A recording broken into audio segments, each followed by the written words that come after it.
So, hello guys, here is the long-awaited derivation, sort of the extinction time of a sphere under Ricci-Flow. So, firstly, we're gonna be doing the specific case, the two-dimensional case, because it's a bit easier to understand, and it's also doable in classical differential geometry, which is, in my opinion, more intuitive than modern differential geometry. Yeah, not many people really get modern differential geometry, well, that are watching tutorials on YouTube at least. So the classical is much easier. So to start off, let's start with the Ricci-Flow equation. The general Ricci-Flow equation, should I say, is the rate of change of the metric tensor. This is what it describes, which is given by -2 times the Ricci curvature tensor. Oh, what the hell is that?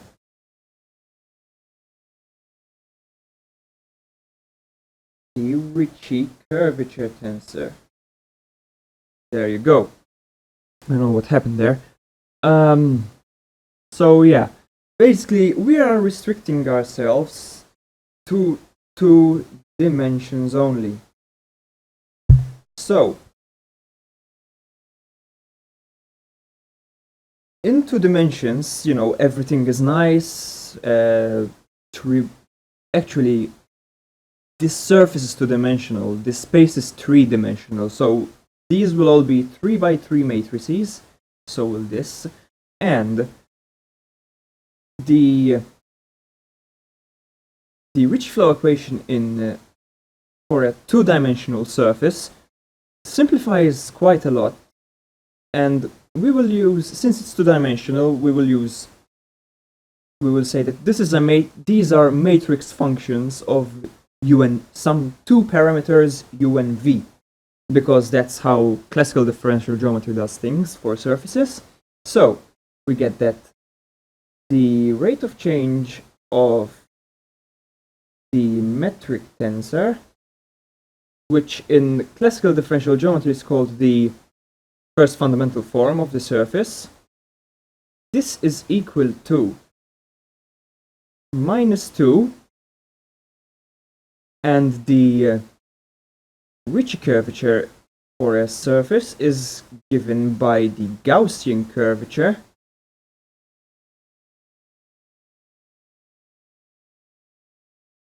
at that particular point times the metric tensor at that point, or the first fundamental form. This entire thing is the Ricci tensor for a surface. Now, this, as you can see, is really simplified compared to what it was before. We have a g on this side and a g on this side. Before, we sort of had g on this side, something else. What is this? I mean, what the hell is this compared to this, you know? But now it's sort of a bit more clearer. This is why I wanted to start off with the 2-dimensional surface example. And there goes a helicopter. So yeah, as well, this is just a first order equation, which I'm pretty sure many people can handle. Yeah, pretty sure many people can handle this. But what was I gonna say? Yeah, so I mean, strictly speaking, we don't need to know the first fundamental form of the surface, but, you know, just for completeness, the first fundamental form of a sphere is given by r squared sine b 0, 0, r squared. That's the first fundamental form of a sphere, which, as you can see, we have an r squared common, so we can rewrite this as r squared times the first fundamental form of the unit sphere. We will denote this with a hat or a circumflex, call it whatever you want. this is the first fundamental form of a unit sphere. Basically, all the r squares here are 1. And yeah, that's pretty much it. Now, I'm pretty sure you don't have any difficulties in seeing how these are relating here. So, it's good to note that this is a constant, the g hat.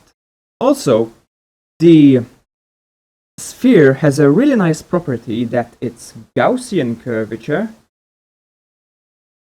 of uv, well, we'll see how it's not really of uv, because the Gaussian curvature of a surface is 1 over r squared. It's a constant. It's a constant. So, now, let's make a sort of guess.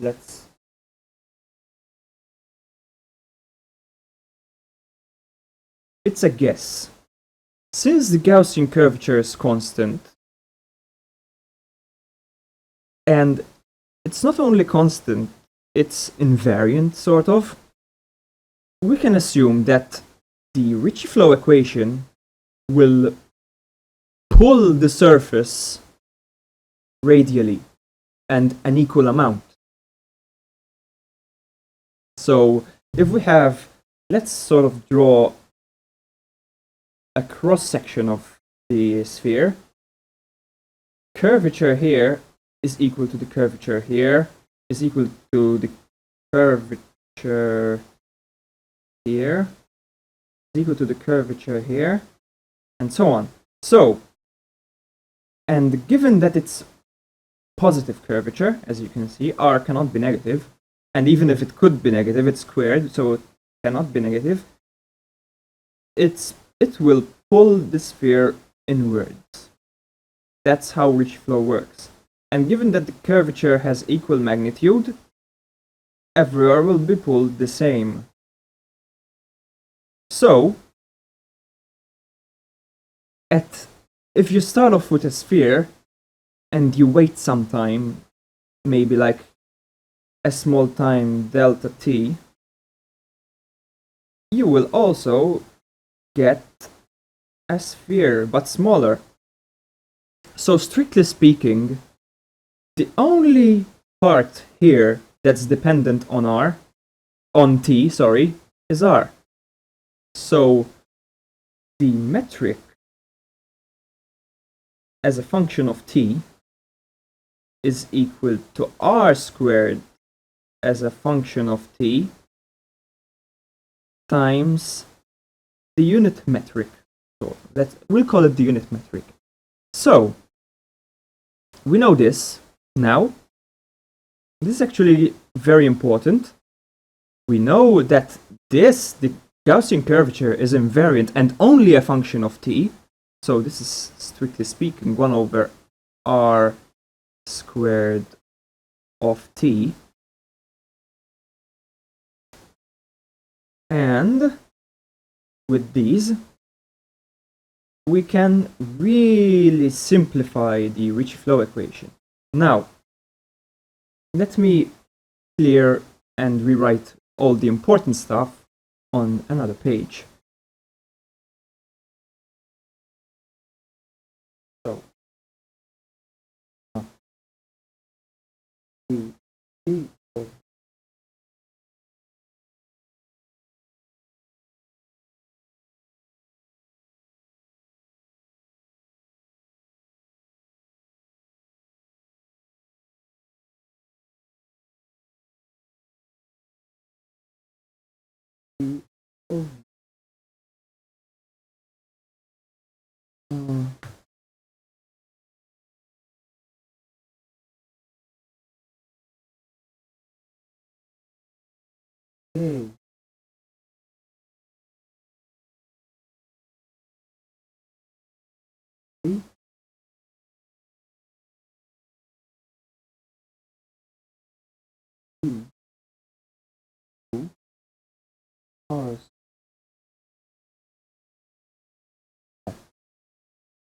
So, Okay, I've cleared the space and rewritten all the important stuff that we're gonna need.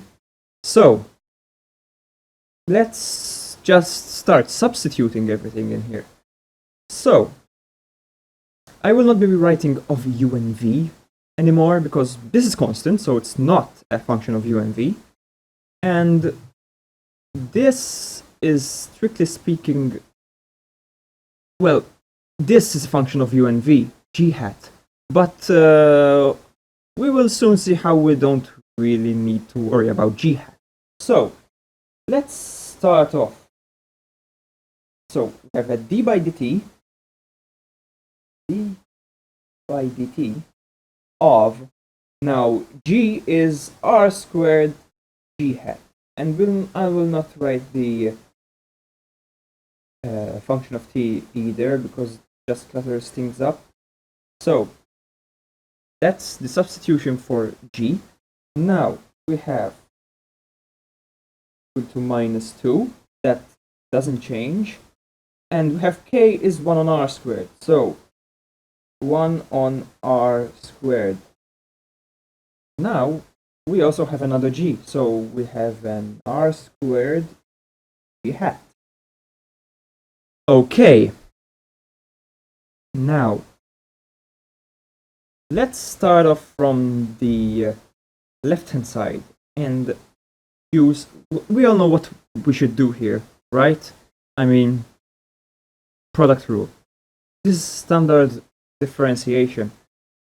So with the product rule we get, now I will be writing the rate of change of r as r dot for now, just to keep things simple. So with this we have 2 r dot r g hat plus the rate of change of g hat, alright, which is equal to negative 2. Now here, r squared divided by r squared, these cancel, so we get minus 2g hat only over here. Now, here's the important bit. This is the metric of the unit sphere. It does not depend on time, it is actually constant, so this is 0. Now we sort of multiply both sides by g hat inverse, so we can get rid of these, and also divide both sides by 2, we can get rid of these. This gives r dot r is equal to negative 1. Now, this should not be that daunting to you. Actually, first let me just write everything. Let's clear everything and write it up here. So r dot r equals negative 1. This is a first order separable differential equation, ordinary differential equation. Well, to write it in a more sort of friendly way, it's r, the r dt equal to negative 1. Therefore, the solution to this can be found by integrating from the initial radius to r of t, r dr, and also integrating, well, negative 1 from time 0 to time t. That's the solution. So, what does this solve to? Well, I'm gonna do the entire solution just for completeness, but I'm sure that as an exercise, you should pause and actually try it. What do we have here? So, the integral of r is r squared on 2. So, we get r squared on 2 evaluated from r naught to r is equal to minus t, because the lower limit is 0, so we get minus t plus 0 here, and that's kind of irrelevant. And substituting in the limits and solving for r, we get r of t is equal to square root, let's write this big, of r naught squared minus 2t. That is the radius as a function of time of a sphere, a two-dimensional sphere under Ricci-Flow. So, what can we tell from this? Well, basically, let's plot it out first. So, that's not straight at all. We have t, and we have r here. So, let's say here we have r naught. That's the initial radius. What we have is sort of a sideways parabola, like this, instead of like this. So, and also, if we have a sideways parabola, which is a square root function, here the derivative is actually infinite, as you can probably easily tell, because, you know, for a normal parabola, the derivative here is 0. So, did I do a dotted line?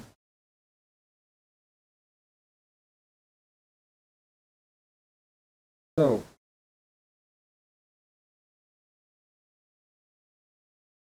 let's remove this.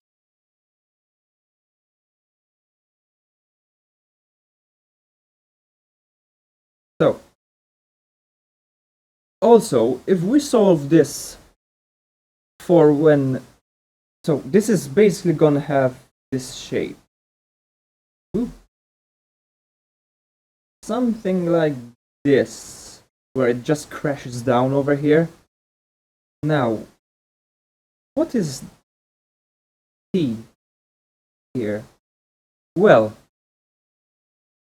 for this point, r should be equal to 0. So, if we let this up here equal to 0, we get that t is equal to r squared, r naught squared over 2. And that's the extinction time of the sphere under Ricci-Flow. Takes r squared over 2 seconds, sort of. Because t is artificial, it's not necessarily seconds. So yeah, that's the solution. Now, for the general case, an n-dimensional sphere, the same pretty much applies. But, yes, the same applies. We get that the metric tensor, we're back to tensors now, because it's not a surface anymore, not necessarily at least, is equal to r squared, which is sort of this radius of the hypersphere, times the unit metric tensor of such a hypersphere, and the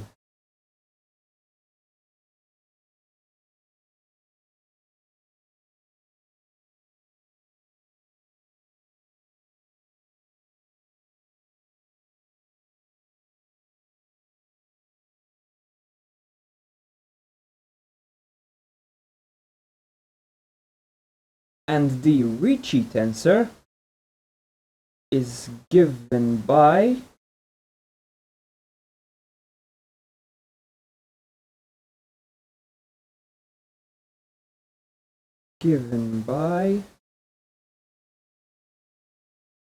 the yes, it's the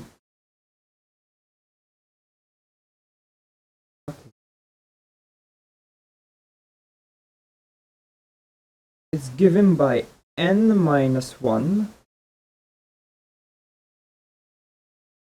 g hat, where n is dimension of this sphere.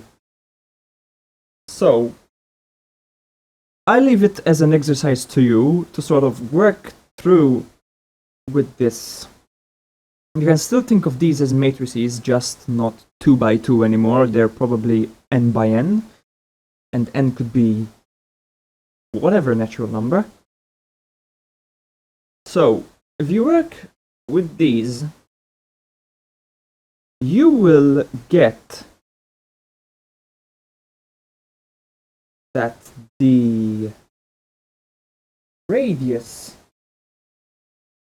as a function of time is equal to the square root, I'll write it big so I will have where to write, of r0 squared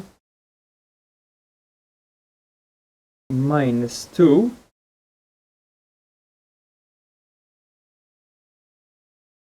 n minus 1 t. Now, as you can see here, for the two-dimensional case where n is equal to 2, we get this evaluating to 1, which gives us the equation that we found before. So, what does this tell us? This tells us that the higher the dimension, the higher this value would be, and hence the faster this drops. So if we have, let's say, a plot with t over here and r over here, and we have, say, r0 over there, we have for a two-dimensional sphere, this here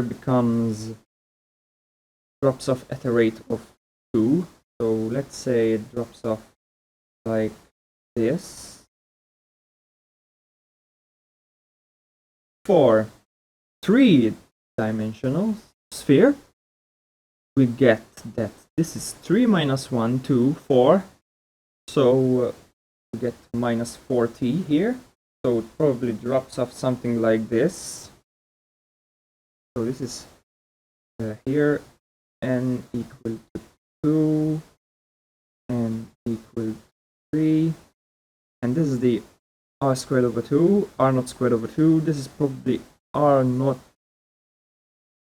squared over 4.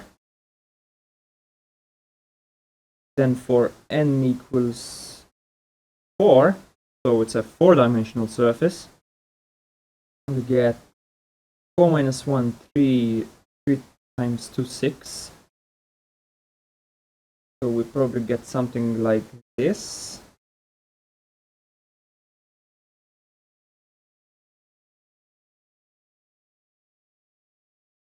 So as you can see, the higher the dimension of the sphere, so let's put this at dot dot dot here.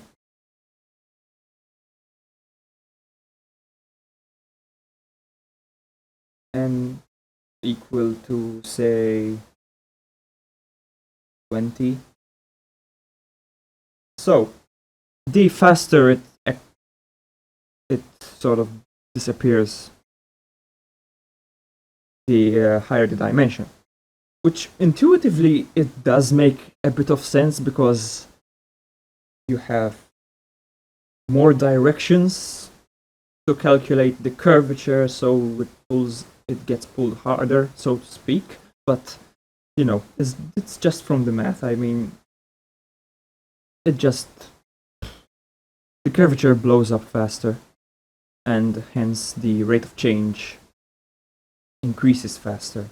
So yeah, that's what happens to a sphere under Ricci-Flow. Now, it is important that if you don't start off with a sphere, there's sort of, let's write the Ricci-Flow equation. So it's, what did I do there? Partial t of gij equals minus 2rij. So there's a way to sort of constrict this from running away from you by, for example, making the inner volume constant by adding an extra term here.